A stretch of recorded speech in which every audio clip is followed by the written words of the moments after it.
ಬೆಂಗಳೂರಿನಲ್ಲಿ ಆಸ್ತಿ ತೆರಿಗೆ ಬಾಕಿ ಉಳಿಸಿದವರ ವಿರುದ್ಧ ಜಿಬಿಎ ಸಮರ ಮುಂದುವರೆಸಿದೆ. ಬೊಮ್ಮನಹಳ್ಳಿ ವಲಯದಲ್ಲಿ ಆಸ್ತಿ ತೆರಿಗೆ ಬಾಕಿದಾರರ 50 ಆಸ್ತಿಗಳ ಹರಾಜು ನಡೆಸಲಿದೆ. ಸರ್ಕಾರದ ಆದೇಶದ ಮೇರೆಗೆ ಹರಾಜು ಹಾಕಲಿದ್ದು, ಬೆಂಗಳೂರು ದಕ್ಷಿಣ ಪಾಲಿಕೆ ವ್ಯಾಪ್ತಿಯಲ್ಲಿ ಇದು ನಡೆಯಲಿದೆ. ಫೆಬ್ರವರಿ 21ರಂದು 30 ಆಸ್ತಿಗಳ ಹರಾಜು ನಡೆಸಲಾಗಿತ್ತು. ಈ ವೇಳೆ 13 ಮಂದಿ ಸ್ಥಳದಲ್ಲೇ ಬಾಕಿ ಪಾವತಿಸಿದ್ದಾರೆ. ಉಳಿದ 17 ಆಸ್ತಿಗಳ ಜೊತೆಗೆ ಇನ್ನೂ 33 ಆಸ್ತಿಗಳನ್ನು ಸೇರಿಸಿ ಒಟ್ಟು 50 ಆಸ್ತಿಗಳ ಹರಾಜು ಇಂದು ನಡೆಯುತ್ತಿದೆ. ಹರಾಜು ಪ್ರಾರಂಭಕ್ಕೂ ಮುನ್ನ ಪೂರ್ಣ ಬಾಕಿ ಪಾವತಿಸಿದ್ರೆ ಆಸ್ತಿ ಪಟ್ಟಿಯಿಂದ ಕೈಬಿಡಲಾಗುತ್ತೆ. ಜಿಬಿಎ ಕಾಯ್ದೆ 2025 ಹಾಗೂ ಆಸ್ತಿ ತೆರಿಗೆ ನಿಯಮಾವಳಿ 2024ರ ಅನ್ವಯ ಕ್ರಮ ಕೈಗೊಳ್ಳಲಾಗಿದೆ.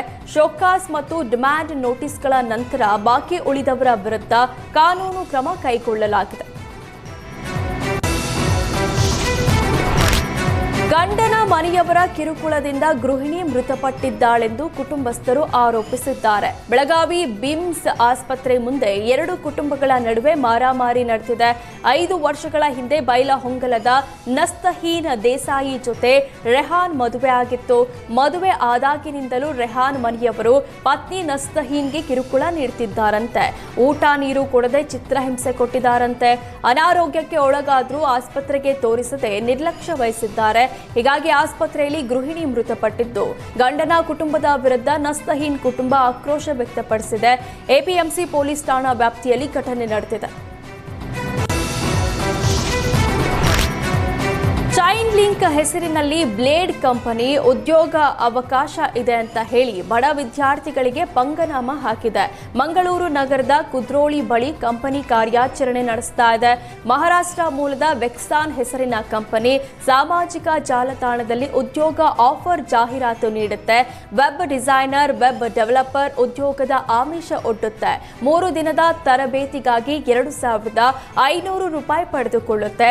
ತರಬೇತಿ ವೇಳೆ ಒಬ್ಬ ವ್ಯಕ್ತಿಯ ಸೇರ್ಪಡೆ ಮಾಡಿದ್ರೆ 11,000 ಸಿಗುತ್ತೆ ಅಂತ ಆಮಿಷ ಒಡ್ತಾರೆ. ಜೊತೆಗೆ 51,000 ಪಾವತಿಸುವಂತೆ ಒತ್ತಾಯ ಮಾಡ್ತಾರೆ.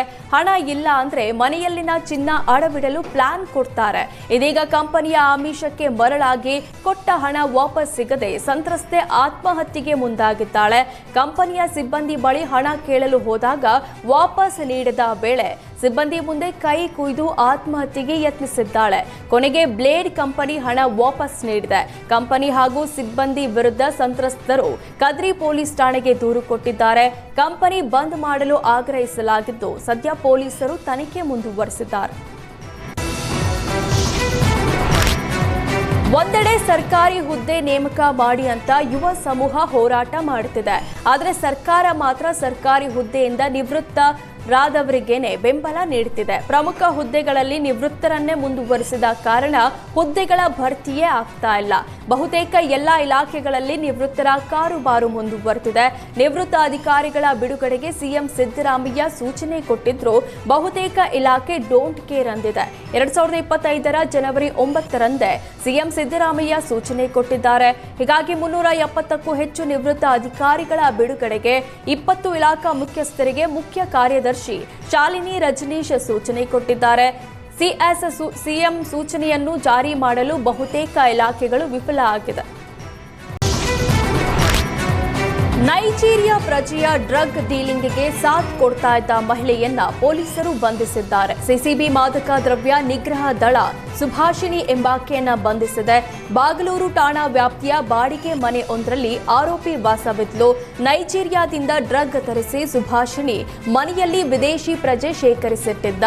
ಆತ ಸೂಚಿಸಿದ್ದ ವಿಳಾಸಕ್ಕೆ ಸುಭಾಷಿಣಿ ಡ್ರಗ್ ತಲುಪಿಸ್ತಾ ಇದ್ಲು. ಖಚಿತ ಮಾಹಿತಿ ಮೇರೆಗೆ ದಾಳಿ ನಡೆಸಿ ಬಂಧಿತಳಿಂದ ಒಟ್ಟು 2 ಕೋಟಿ ಮೌಲ್ಯದ ಮಾದಕ ವಸ್ತು ವಶಕ್ಕೆ ಪಡೆಯಲಾಗಿದೆ. ಪರಾರಿಯಾಗಿರುವ ವಿದೇಶಿ ಡ್ರಗ್ ಪೆಡ್ಲರ್ಗೆ ಪೊಲೀಸರು ಬಲೆ ಬೀಸಿದ್ದಾರೆ.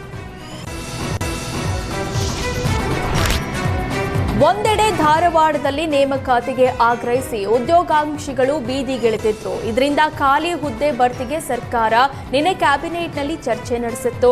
ನೇಮಕಾತಿಗೆ ತಡೆಯಾಗಿದ್ದ ಮೀಸಲಾತಿ ವಿಚಾರವು ಸಭೆಯಲ್ಲಿ ಪ್ರಸ್ತಾಪ ಆಗಿದೆ. ಸಿದ್ದರಾಮಯ್ಯ ಸರ್ಕಾರದ ವಿರುದ್ಧ ಬಿಜೆಪಿ ಸಂಸದ ಗೋವಿಂದ ಕಾರಜೋಳ ಕಿಡಿಕಾರಿದ್ದಾರೆ. ಬಸವರಾಜ ಬೊಮ್ಮಾಯಿ ಆಡಳಿತದಲ್ಲಿ ಮೀಸಲಾತಿ ಹೆಚ್ಚಳ ಮಾಡಲಾಗಿತ್ತು. ಸಿದ್ದರಾಮಯ್ಯ ಆಡಳಿತದಲ್ಲಿ ಮೋಸದಿಂದ ತಡೆ ಆಜ್ಞೆ ತಂದಿದ್ದಾರೆ. ಇದೀಗ ಸಿದ್ದರಾಮಯ್ಯ ಸರ್ಕಾರದ ಒಳ ಮೀಸಲಾತಿ ಯಾರೂ ಒಪ್ಪಿಲ್ಲ. ಹೀಗಾಗಿ ಹಳೆ ಮೀಸಲಾತಿ ಜಾರಿಗೆ ಮುಂದಾಗಿದ್ದಾರೆ. ಕ್ಯಾಬಿನೆಟ್ನಲ್ಲೇ ದ್ರೋಹದ ಬಗ್ಗೆ ಚರ್ಚೆ ನಡೆದಿದೆ ಅಂತ ಕಿಡಿಕಾರಿದರು. ಯುಪಿಎಸ್ಸಿ ಪರೀಕ್ಷೆಯಲ್ಲಿ ರಾಜ್ಯದ ಹಿಂದುಳಿದ ಸಮುದಾಯದ ಅಭ್ಯರ್ಥಿಗಳು ಉತ್ತಮ ಸಾಧನೆ ಮಾಡಿದ್ರೆ 500ಕ್ಕಿಂತ ಹೆಚ್ಚು ಅಭ್ಯರ್ಥಿಗಳಿಗೆ ಇಲಾಖೆ ವತಿಯಿಂದ ಉಚಿತ ವಸತಿ ಸಹಿತ ತರಬೇತಿ ಕೊಡಲಾಗುತ್ತೆ ಅಂತ ಹಿಂದುಳಿದ ವರ್ಗಗಳ ಕಲ್ಯಾಣ ಇಲಾಖೆ ಸಚಿವ ಶಿವರಾಜ್ ಎಸ್ ತಂಗಡಗಿ ಭರವಸೆ ಕೊಟ್ಟಿದ್ದಾರೆ. ಕೆಂಗೇರಿಯಲ್ಲಿ ಸಮುದಾಯದ ಅಭ್ಯರ್ಥಿಗಳಿಗೆ ನೀಡಲಾಗುವ ಉಚಿತ ವಸತಿ ಸಹಿತ ಐಎಎಸ್ ಮತ್ತು ಕೆಎಎಸ್ ತರಬೇತಿ ಕೇಂದ್ರವನ್ನು ಉದ್ಘಾಟಿಸಿ ಭರವಸೆ ಕೊಟ್ಟರು. ದೆಹಲಿಯಲ್ಲಿ ತರಬೇತಿ ಕೇಂದ್ರ ತೆರೆಯಬೇಕೆಂದು ನಿರ್ಧಾರ ಮಾಡಲಾಗಿತ್ತು. ಆದರೆ ಸ್ಥಳ ಸಿಗದ ಕಾರಣ ಬೆಂಗಳೂರಿನಲ್ಲಿ ತರಬೇತಿ ಕೇಂದ್ರ ತೆರೆಯಲಾಗಿದೆ. ಪ್ರಸ್ತುತ 150 ಮಂದಿ ಹಿಂದುಳಿದ ಸಮುದಾಯದ ಅಭ್ಯರ್ಥಿಗಳಿಗೆ ಉಚಿತ ಊಟ ವಸತಿ ಸಹಿತ ಪರೀಕ್ಷೆಗೆ 10 ತಿಂಗಳು ತರಬೇತಿ ನೀಡಲಾಗ್ತಿದೆ ಅಂತ ಹೇಳಿದ್ರು. ಸರ್ಕಾರ ನಿಮ್ಮ ಜವಾಬ್ದಾರಿ ತೆಗೆದುಕೊಂಡಿದೆ. ಇಷ್ಟು ಮೊತ್ತದ ಹಣವನ್ನ ಈ ಕಾರ್ಯಕ್ರಮಕ್ಕೆ ವ್ಯಯಿಸಲು ಸರ್ಕಾರಕ್ಕೆ ಕಷ್ಟ ಆಗೋದಿಲ್ಲ. ನೀವು ಉತ್ತಮ ಫಲಿತಾಂಶ ಪಡೆದು ಭಾರತೀಯ ಸೇವೆಗೆ ಸೇರಿದ್ರೆ ಅದೇ ನಮಗೆ ತೃಪ್ತಿ ಅಂದ್ರು. ಒಕ್ಕಲಿಗ ಮಠದ ನಿಶ್ಚಲಾನಂದನಾಥ ಸ್ವಾಮೀಜಿ, ಇಲಾಖೆ ಕಾರ್ಯದರ್ಶಿ ತುಳಸಿ ಮದ್ದಿನೇನಿ, ಆಯುಕ್ತರಾದ ಕೆ ದಯಾನಂದ ಸೇರಿದಂತೆ ಹಲವು ಅಧಿಕಾರಿಗಳು ಅಭ್ಯರ್ಥಿಗಳಿಗೆ ಶುಭ ಹಾರೈಸಿದರು. ಚನ್ನಪಟ್ಟಣ ಸಿಲ್ಕ್ ಕಾರ್ಖಾನೆಗೆ ವಿಪಕ್ಷ ನಾಯಕ ಆರ್ ಅಶೋಕ್ ಭೇಟಿ ನೀಡಿ ಕಾರ್ಮಿಕರ ಸಮಸ್ಯೆ ಆಲಿಸಿದ್ರು. ಟಿ ನರಸೀಪುರ ಬಳಿಯ ಕೆಎಸ್ಐಸಿ ಘಟಕದ ಜಾಗದಲ್ಲಿ ಕ್ರೀಡಾಂಗಣ ನಿರ್ಮಿಸಲು ಮುಂದಾಗಿರುವ ಸರ್ಕಾರದ ಕ್ರಮಕ್ಕೆ ಕಾರ್ಮಿಕರು ವಿರೋಧಿಸುತ್ತಿದ್ದಾರೆ. ನರಸೀಪುರದ ಕಾರ್ಖಾನೆ ಸ್ಥಗಿತಗೊಂಡ್ರೆ ಚನ್ನಪಟ್ಟಣ ಕಾರ್ಖಾನೆಯು ಮುಚ್ಚುವ ಆತಂಕ ಎದುರಾಗಿದೆ.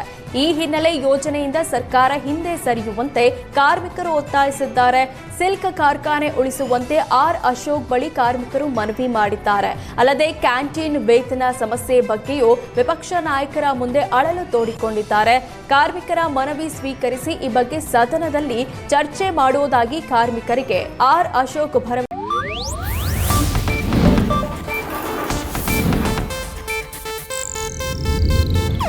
ಇದು ಏಷ್ಯಾನೆಟ್ ನ್ಯೂಸ್ ನೆಟ್ವರ್ಕ್ ಪ್ರಸ್ತುತಿ.